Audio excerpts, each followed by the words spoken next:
देर रात तक फोन चलाने का शौक था, इसलिए वो रात के 3-4 बजे तक जागती थी। अगर आपको भी फोन चलाने का शौक है तो वीडियो को लाइक कर देना। लेकिन तभी किसी के बाहर से गाना गाने की स्नेहा को आवाज सुनाई दी और उसने जब खिड़की खोलकर बाहर देखा तो वहाँ सफेद कपड़ों में एक औरत खड़ी होकर गाना गा रही थी। तभी ये बात उसने अपने फ्रेंड को बताई। उसके फ्रेंड ने स्नेहा को तुरंत वहाँ से जाने को कहा और खिड़कियां दरवाजे बंद करने को भी कहा, क्योंकि असल में वो एक सर्बियन लेडी थी। उसके साथ अगर कोई भी गाना गाएगा तो वो उसे जान से मार देगी।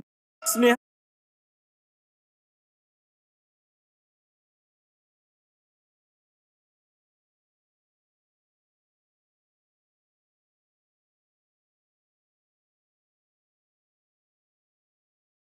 गर्मियों की छुट्टी में मैं अपने भाई कुंज के साथ दादी के घर गया था। वहाँ एक 100 साल पुराना कुआं था जिसके बारे में दादी हमें कहानियां सुनाती थी। उनका ये मानना था कि इसमें एक खूंखार क्रिएचर रहता है और उस क्रिएचर का फोटो लेने के लिए हमने बाहर टेंट लगाया और उस कुएं के पास एक मीट का पीस भी रख दिया। रात को मुझे बाहर से कुछ आवाज आई तो मैंने अपने भाई कुंज को उठाया और जब हमने चेक किया तो वो मीट का पीस वहाँ से गायब था और हमने देखा कि कुएं में वही क्रिएचर उस मीट के पीस को खा रहा था। कुंज की आवाज सुनकर उस क्रिएचर ने उसके ऊपर हमला कर दिया और उसे कुएं में खींच कर ले गया। मैंने चिल्लाकर मॉम डैड को बुलाया और हमने कुंज को बचा लिया, लेकिन उसका एक हाथ टूट गया था। अगर इसका पार्ट 2 चाहिए तो जल्दी से 10K लाइक्स कंप्लीट कर दो।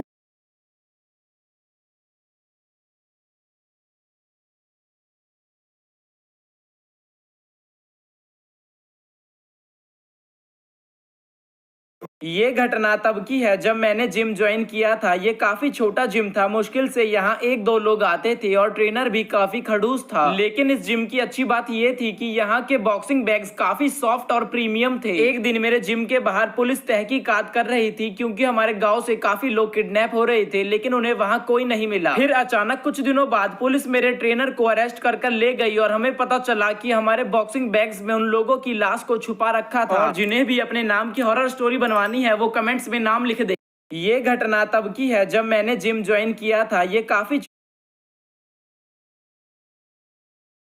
आपकी उंगली के निशान। ये घटना चाइना की है। वहाँ एक मशहूर मास्क बनाने वाला था। एक दिन उसके पास एक मिस्टीरियस मैन आया। उसका चेहरा ढका हुआ था। उसने मास्क मैन से कहा कि मेरे लिए एक ऐसा मास्क बनाओ जो दिखने में बिल्कुल असली लगे। जिसके बाद उसने मास्क मैन को एक सोने से भरा बैग दिखाया। उसने लालच में आकर वो ऑर्डर ले लिया। मास्क बनाने के लिए उसने 7 दिनों का टाइम दिया। वो मास्क मैन ने पूरे 6 दिन लगातार कोशिशें की, लेकिन वो असली मास्क नहीं बना पा रहा था। अब 7 दिनों बाद वो मिस्टीरियस मैन आया और मास्क मैन ने उसे अपना बनाया मास्क दिखाया और मिस्टीरियस मैन मास्क लेकर भी चले गया, लेकिन वो वाला नहीं जो मास्क मैन ने बनाया था।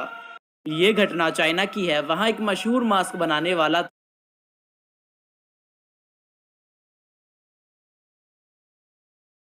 शहर से गांव लौट रहा था। रात काफी हो गई थी तो मैं एक होटल में रुक गया। मुझे बहुत नींद आ रही थी। मैं फटाफट अपने रूम में जाकर लेट गया। वहां मैंने देखा कि मेरे रूम से एक और रूम जॉइंट है। एनीवेज उसका लॉक लगा हुआ था तो मैं आराम से सो गया। लेकिन रात को मेरी पीठ में एक शार्प पेन महसूस हुआ और मैंने देखा कि मेरे रूम में एक क्रीपी आदमी हंस रहा है। वो मुझे देखते ही उस जॉइंट रूम में दौड़कर घुस गया। जैसे तैसे मैं हॉस्पिटल तक पहुंचा और नर्स ने मेरी पीठ से एक चाकू निकाला। उस दिन से आज तक मैं कभी होटल में नहीं रुका।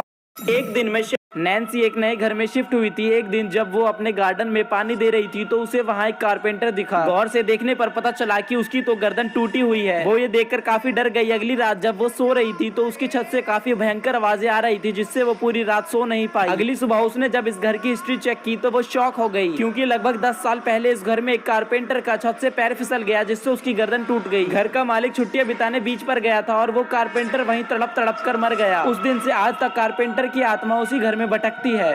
नैन्सी एक नए घर में शिफ्ट हुई।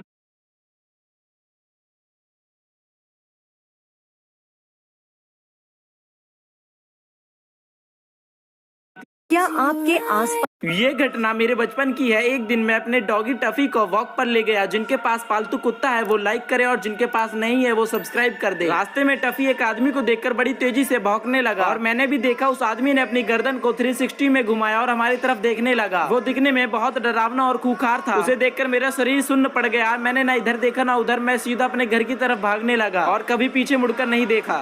ये घटना मेरे बचपन की है। एक दिन मैं अपने डॉगी टफी को वॉक पर ले गया।